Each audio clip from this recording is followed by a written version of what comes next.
The time has finally come, everyone. Keep it locked and loaded because this is High Calibre. I'm Camille Salazar-Hadaway, and I'll be your host for the full reveal.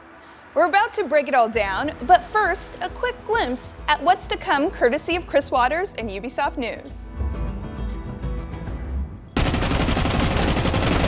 All it takes is one look at the new season coming to Rainbow Six Siege to tell you that High Calibre is here to make an impact.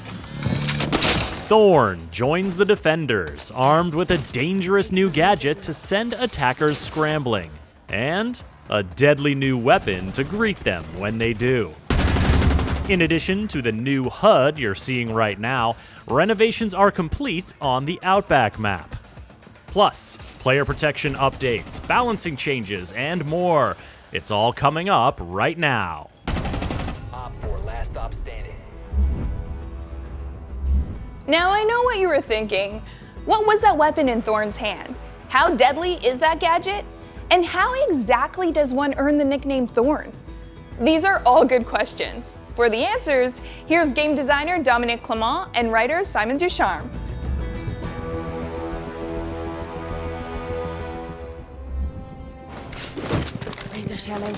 The Thorn's gadget is called the Razor Bloom shell. It's a sticky device that you can throw pretty much everywhere on the map, and it's going to stick on pretty much any surfaces. It's a device that once an attacker walks within the activation radius, will trigger a time detonation. During that timer, the attacker will be forced to make a decision to either keep pushing, fall back, or try to find it and destroy it. We wanted to kind of iterate on the idea of a trap operator, a trap gadget. A lot of the gadgets that we have right now that are trap are pretty, I'd say, binary. So either you walk into them and you get the effect, or you don't. So with this gadget, we wanted to kind of see what happens if you give the players a bit more time to react, and you give them a couple options. Imagine you have the device that is stuck on the doorway. And you're an attacker and you're ready to push the doorway. And as you cross the doorway, you activate the device. You have really 4 options that you can really do. The first one is you keep pushing, which is risky because hopefully you know that there's nobody playing around the gadget to kind of catch you. The second option is to fall back. Obviously, you're safe, but you've given away your position. And the third option is that if you're fast, you can try to locate it and destroy it before it detonates. And the fourth option, which is, you accept your fate and you stay there and you take the full damage, which is hopefully not your best option. With this device, it really creates this panic moment, this moment where you really need to make a decision. You hope that it's the right decision. So when it comes to designing the look of the device, it's something that starts very early in the production of the operator. The device is very mechanical, very engineered, very high-tech to get away from something that's maybe a bit more handmade. So Thorn's loadout is quite unique because we're introducing a brand new weapon, the UZK-GI. If you don't recognize the name, it's normal because it's completely custom-made here in-house by our team. It's a small SMG, but don't get fooled by the small size of the weapon because it really packs a punch. It's chambered in 50 cal, so it really hits hard. It's a low fire rate, but it can really deal some damage. It will create quite a lot of destruction. And so you can use it to really play vertically and make holes in walls. It's really useful in that way. The other primary weapon is the M870, which is a shotgun that you can see on operators like Jaeger. In terms of secondary weapon, you have the 1911 TACOPS, and she also has the C75 Auto. In terms of secondary gadget, she has the shield and a barbed wire. The shield is actually something that was recommended by us from pro players during a pro workshop. They felt it was very good to synergize with the gadget of the operator, and we agreed and we kept it, and it's a very useful tool. And barbed wires are very useful to slow down the enemy. So if they get caught in the device and their barbed wire, they're going to have a hard time walking away from it. Thorn's going to be mainly playing as an anchor. She's very useful close to choke points. You want to have Thorn playing around her gadget because that's where she's the most deadly, and she's going to be super useful to slow down the attack. Where Thorn shines is where you play with your gadget. when they trigger it, they're going to be panicking. They're going to be running away, running forward. So it's the ideal moment to really utilize this confusion and this panic. What works really well with Thorn is operators like Clash, Lucy, Legion. These types of operators that really help you slow down the attackers. Clash can actually, bait the attackers into the device and then use our electric shock to slow down the attackers and kind of get them stuck into the danger zone. The main counters for Thorns is your classic anti-utility operators. So you have Thatcher, and you also have Twitch and Zero, which can use their cameras and drones to locate the device and destroy it with their lasers. IQ, obviously, super useful to spot the device and tell your teammates that, oh, there's a razor bloom shell on that doorway or in that area of the map. You can also counter the razor bloom shell with explosives, so you can blow the razor bloom shell up, you can shoot them, and if you're very courageous, you can also melee it, but I don't recommend this option. User is no longer in your possession. Thorn's real name is Brianna Skean. She's from a part of Ireland that's known for horse breeding and military training. Growing up on her family's farm, she learned the value of hard work and determination because she always had to outperform her 4 older brothers who never made anything easy for her. And the first chance that she got, she followed the horses and joined the Garda. So Thorn is an elite tactical specialist and a weapons expert, and she's also the newest recruit to Kavera's team. She's worked with horses, been in mounted police during her police work, and her specialty is actually emergency response. She's always the first to wake up, she's always working out, she loves to challenge herself, and that's why she's so jacked. She actually redesigned her unit's obstacle course because she thought it was too easy. So Thorn is a sort of anti-bully figure, I would say.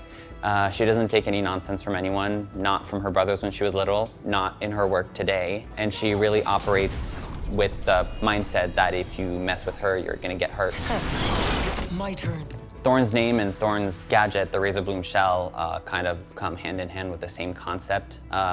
Mira actually designed the razor bloom after getting to know Thorn, because she always talks about stories of her brothers trying to take stuff from her and her fighting back. If you try to take things that aren't yours, she's gonna fight back, and sometimes with sharp things. You located a bomb. High Calibre is taking us back to the Outback, and Jeremy Doucet is here to talk about the map rework in detail. As long as they didn't remove the shark, it's fine by me.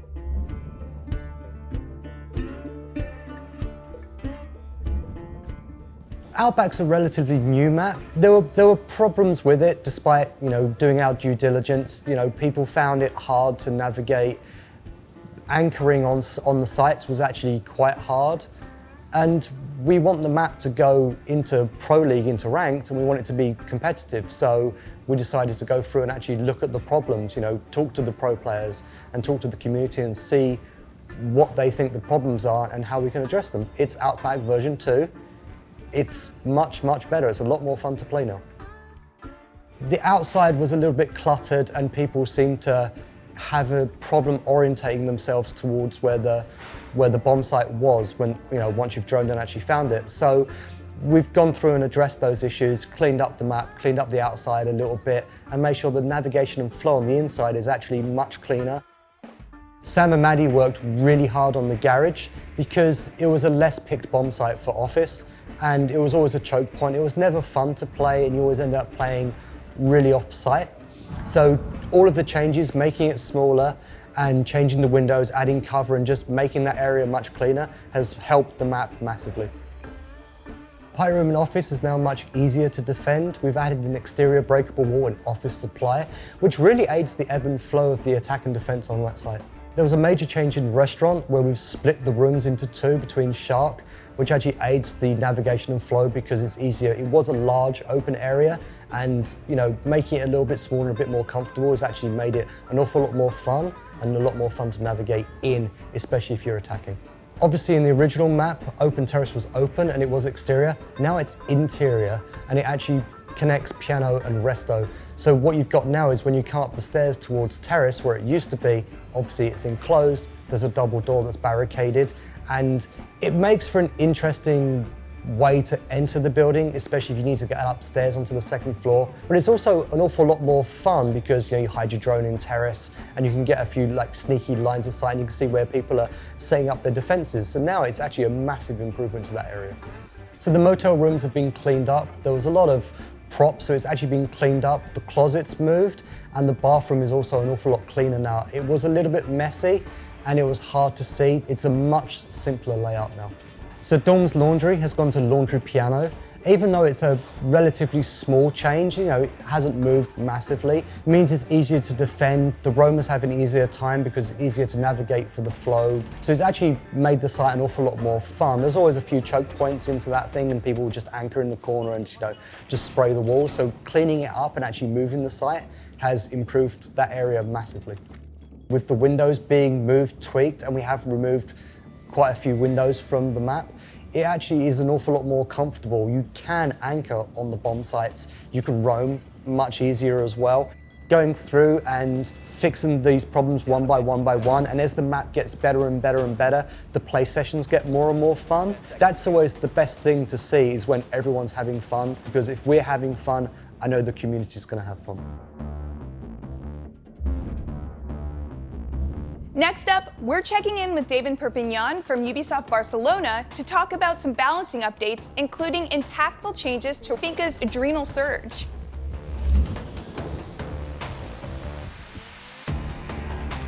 Currently, we have a wide variety of both cameras and drones in defense, and each one behaves a bit different when it comes to being outside of the building.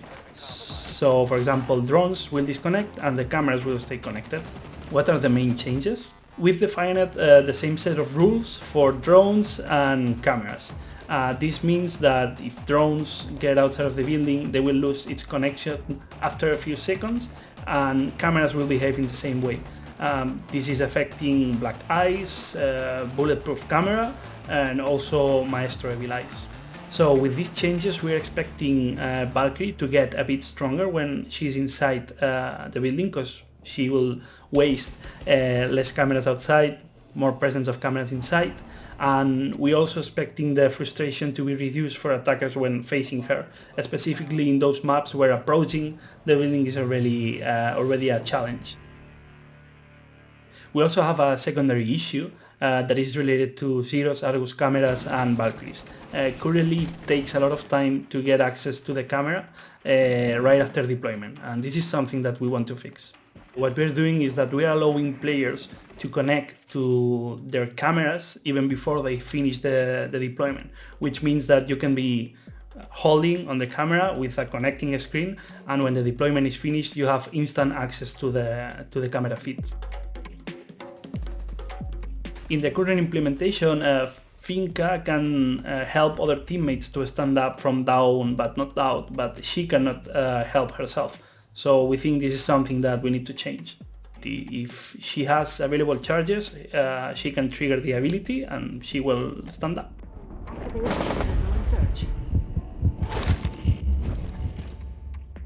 Okay, how many of you have filed a report on R6Fix?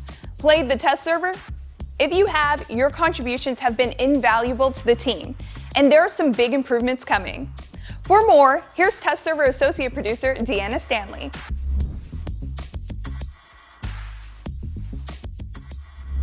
So the current system of R6Fix, it's a bug reporting platform. Players can go on and they can report issues from either the test server before season launches or for the live game. They just enter a bug with a description and their specs, and the dev team will look at it once it's acknowledged. Currently, we have some issues with the platform. So we know it doesn't always look active, and we hear from users that there's not a lot of trust in the platform right now. There's a lot of search issues, there's problems with ticket management, duplicates, and there's a general lack of clarity on how the platform works. So with R6Fix 2.0, we have a complete overhaul to the design, we have a better overall user experience, and we have a new severity system to start. So normally users who enter issues are the ones who decide and classify how severe an issue is, but now every contributor to the issue will have a say in that as well. And we've made it easier to submit issues and easier to throw your weight behind existing issues. So if you're spending your time to support the development of Siege by playing on the test server, we want to make sure that that time is respected. It's also why we added the possibility for our devs to discuss with players directly in the comment section of their tickets. So it's going to give them better visibility. They'll be able to receive updates on how the fixes are going. We also made it easier for users to search for issues, so it'll be easier to avoid duplicates, for example. We have added a notification system, so users will be able to track any updates to their tickets as well as resolutions. And we hope that this will encourage players to use this, as having this central hub is the fastest way that we can address an issue. So good news for console players, our 6fix 2.0 is mobile friendly, so we want to make sure it's more accessible to our console players since their feedback is just as important to us. It's going to make it more accessible, they can upload photos directly from their phone, and overall it should be a better experience for our console users. This is definitely the best way to reach out to our devs. It's why we opened this direct line of communication. We want to encourage people to use this channel. It's the fastest way, for sure, for us to see an issue. We're altering the structure of the test servers a little. We know that different players come to the test server for different reasons. Just because you're coming to check out a new operator, it doesn't necessarily mean you want to try out content that's still in the early development stages. So now content's going to be split into more focused testing periods. First, we have our season reveal. The day after the season reveal, we're going to put our seasonal content on the test server. That's going to be only content that's releasing with the season. After that, the season will launch, and the next up will be our new lab test server. So this is going to be more experimental features, giving players a sneak peek at something still in early development. Will this lab test server take place every season? We don't know. We usually have content that's ready to show at that stage, and we hope that we're going to be able to do it as often as possible to give players that sneak peek. Finally, we'll update with the balancing test server, and then leading up to the next season reveal once again. It's no secret that player feedback is really important to us on the test server and on the live servers. It's why we chose to invest in our 6fix 2.0 and also why we've brought these changes to the test server. We want to build back that trust with the community, and we want to give back more to the community for their help. So we're looking forward to introducing rewards in year 7. This is going to provide content that's going to carry over to the live servers, and we're looking forward to sharing more on this next season. When you hear the Siege team use the phrase quality of life, what comes to mind? For High Calibre, it means a HUD that's more accessible and contains more information. And it means better player protections, whether you're live streaming or just playing with your squad. Maxime Daigle and Anne-Sophie Pelletier are here to tell you more.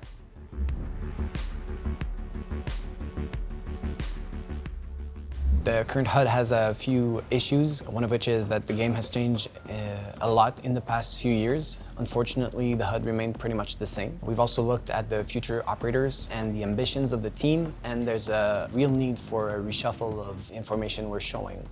You might not know this, but Siege's UI is based on Flash. And internally, we created a new tool called Phoenix. Basically, is faster, it's easier to work with, more future-proof. It's the perfect time for a rework of the HUD.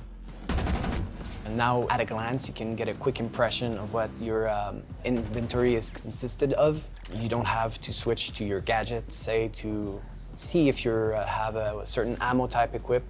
For example, Zofia or Capital.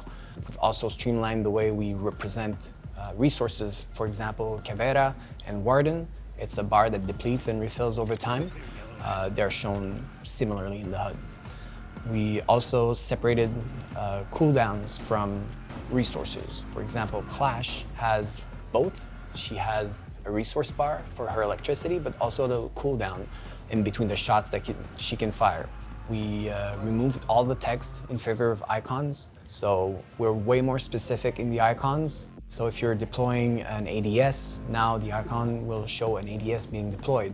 If you're picking up a frost mat, that's the icon you will see. Last but definitely not least is the compass. It's now central to the HUD. Now the compass, for whatever's in front of you, is divided into 3 parts. You have what's above you, what's on the same level as you are, and what's under you. We've also added a ton of new world markers into the compass. So before you only had the yellow pings, but now you have the marked positions, you have the objective markers, you also have the player death markers. We've also added a new module called the ping location reminder. It'll show the floor and the location of the ping so you can make better callouts. We've added a ton of new customization options. I suggest that you visit the new options menu. We've added a new tab for the HUD, and from there you can customize your HUD more than ever. And we're looking into ever adding more options, so eventually scaling and maybe move things around. Player protection is our top priority, so we want to do it well. This is why we were taking our time with this feature. Our content creators are extremely important for the success of Rainbow, so we are in discussion with them to make sure that we are offering something that is tailored to their needs. However, we want to protect all players, so we will allow everyone to use an alter ego in the game that they can change in between matches so that they can have more privacy. Paired with a bunch of new settings that coming with them, we are hoping to alleviate the risk of being targeted negatively in game. At first, we will release the feature to a small pool of content creators. We will stress test the feature, make sure that there's no bugs, make sure there's no exploit, and once we're ready, we will release it to the rest of the population. We realized that there is also a broader need of security at the account level for our players. So we reached out to our colleagues in charge of account at Ubisoft, and we are in discussion with them to provide broader security settings for our players. We are extremely excited to let our players try the new privacy settings in the near future. We're moving away from the static team colors. So from now on, in the accessibility tab, you can customize them, meaning that if you want to set your allies team to be red, and if you want to set your enemies team to be orange, you can do so now. We know that the color selection for now is not so great for our colorblind players, but we're willing to make this compromise for now, knowing that we're going to be adding a ton of new color options in the future. Gadgets in the world are eventually going to be showing the alliance. What that means is if we're throwing a C4, the light on the C4 will reflect if it's an enemy or an allied gadget. We're looking at the Claymore currently and also the barbed wire. Eventually, we're looking at adding more and more game objects that will reflect the colors that you chose in the accessibility options. At the Crystal Guard reveal, you met production coordinator Matt Daigle, who introduced you to the first stage of Elite skin customization. Well, he's back, and he's got some good news.